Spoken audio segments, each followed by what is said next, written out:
You know what? This list would have been so much harder if it was the 10 best video games based on TV shows, which actually gives you an indication of the swamp we're about to wade through today. That being said, I'm never one to pass up on a snack of some low-hanging fruit, so let's talk about them. The red-headed stepchild of gaming, TV show video games, aka the medium which is usually the cheapest, most half-assed cash grab a studio can take.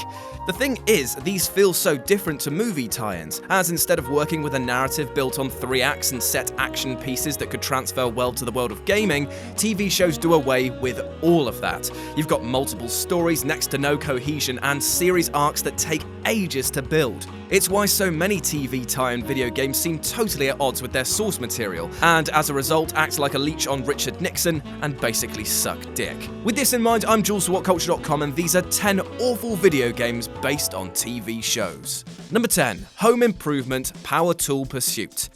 I mean, okay, let me get my head around this. So you've got Tim Allen in a TV show about his ropey family life and his shifty neighbour, and you want to make a video game about it. What's it going to be about? Him making weird noises while his kids drop out of school? Oh, what's that? It's about him using weird and almost magical weapons as he travels around killing mummies and f***ing dinosaurs in order to get a new prototype tool back? Well, that sounds A, nothing like the show, and B, f***ing mental, mate!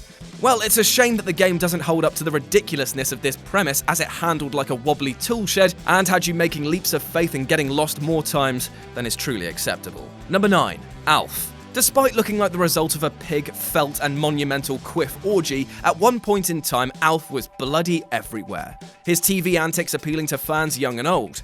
Therefore, it's no surprise that this led to a video game on the Master System. The game was pitched as an adventure title, with players guiding Alf around a house looking for spaceship parts. The one thing that people forgot to mention was that bats! Bats everywhere! Bats trying to eat your soul! Ah! Bats in my beard! I know I probably just made it sound like this was slightly, very possibly exciting. Well, it wasn't. It was ugly, bugly, and altogether not worth your time. Needless to say, this was the one and only time that Alf ever graced our systems. Number 8. Neighbours. Released in 1991 when the light and fluffy soap opera was reaching the peak of its popularity, this game was a complete oddity. The show itself was never big on bangs and danger, so the game was never gonna have old Helen Daniels grabbing an AK-47 and taking down Soviet soldiers outside of Lassiter's. Although that would be pretty cool. Instead, what we got was a game which could be described as Paperboy meets racing on a skateboard against a tractor and an emu? I don't know where this is going. I mean, it was never destined to be among the greats, was it? Needless to say, it looked and handled like ass and made even good neighbours become bad friends. Puns, I have them. Number 7. The Walking Dead Survival Instincts. After the roaring success of Telltale's The Walking Dead, there was actually a great deal of hype when developers Terminal Reality announced that they would be bringing another slice of brain matter pie to the table in the form of Survival Instincts. The prequel was going to focus on Daryl Dixon and his bro in the early part of the outbreak, collecting food and being rednecks all up and down the state. However, upon release, the game was rife with graphical and technical issues which hampered the game no end. It also didn't help that the voiceover lines sounded like they'd been recorded with all the gusto of a mumble, and it was no surprise to learn that this effort effectively killed the developers, who closed down, their reality being definitely terminal puns. I've got them! Number 6. Count Duckula 2.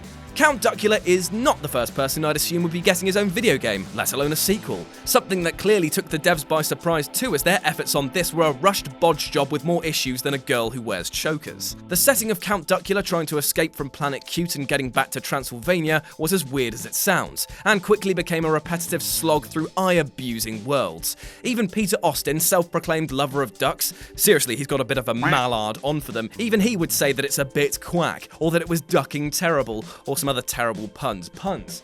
We've got them. It also contained one of the most abysmal soundtracks of its time and rightly holds the title of worst Spectrum game of all time. Number 5. The Sopranos, Road to Respect. Back in the mid-noughties, it seemed to be okay for developers to release games based on serious, character-driven shows, and Road to Respect is arguably one of the worst. I say one of because there might be another such game coming up very soon, hint hint. Road to Respect is set confusingly between seasons 5 and 6 of the show, and centers on Joey, the son of a former mob boss. Now, the idea of having all of the main cast reprise their roles for the game is pretty cool, but the gameplay around this was about as diverse as the What Culture offices, in that it was very samey and, while not looking terrible, was full of disappointments.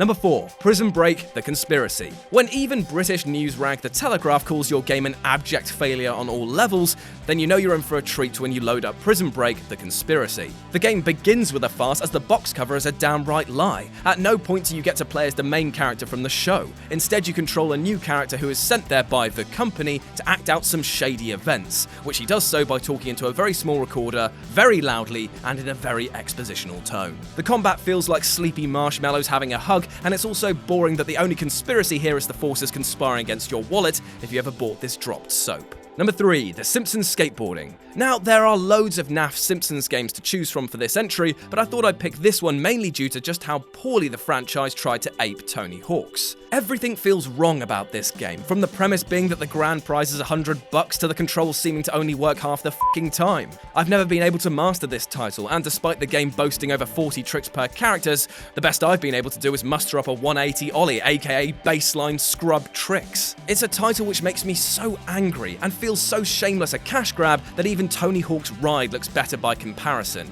Yes, that's right, I said it. Number 2. Little Britain the video game. This game is just awful. I actually own a copy of this that I bought with my own money. Now, true, I got it for £1 off of Amazon, and it was only so I could make a jokey video about it, but still, I feel ripped off and completely ashamed to exist in the same world as this monstrosity. It's a collection of mini-games, although maybe that statement is wrong as the word games implies fun, and you'll not be having any of that with this title. You won't be having any fun as you're hammering buttons in the piss-poor driving game, you won't be having fun rollerblading around a course that has worse hit detection than a blind boxer, and you certainly won't be having fun throwing up on people at the county fair. It is an utter monument of shite. And number 1, Superman 64. Now, before you throw up your clammy hands and decry me a pedant, this game is based on the animated TV show of Superman, so technically can be included on this list. Titus Software were the developers behind this shopping trolley of detritus, which saw Supes fly through rings, engage in terrible fight sequences, and struggle against appalling controls, a terrible camera, and a time limit about as long as a lovemaking session with yours truly. The worst thing about this game is that despite its terrible reception by fans and critics, it actually shifted so many units that it ended up being one of the best-selling N64 games in its year of release. Just think about how many people this game ended up disappointing. For shame. And that's our list. Got any other terrible games based on TV shows that we've missed? Of course, there are loads, so let me know about them in the comments section below. And why not swing by whatculture.com for more news and articles like this every goddamn day. As always, I've been Jules, you've been awesome, and I'll speak to you soon.